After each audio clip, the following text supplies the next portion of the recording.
To begin using Island Secure Cloud Backup with Veeam, the first step you'll need to do is add Island as a service provider in your Veeam console. To do that, we'll go to Backup Infrastructure, Service Providers, and Add Service Provider. We'll fill out the wizard using the information provided to you by an Island project manager.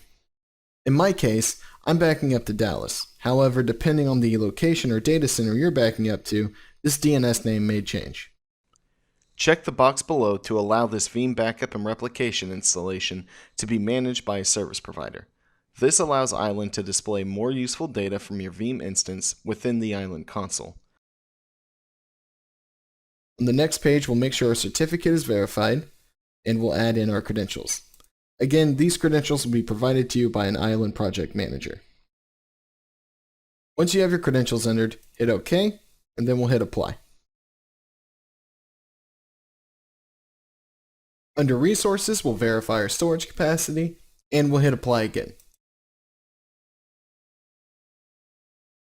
And we'll make sure that we get a bunch of green check marks here. Alright, and we're looking good here, so we'll hit Next. We'll click Finish. And now we can see our Island service provider under the Backup Infrastructure tab.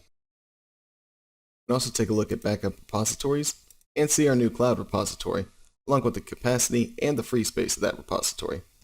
In our next video, we'll walk through creating a backup copy job to start sending data over to this new backup repository.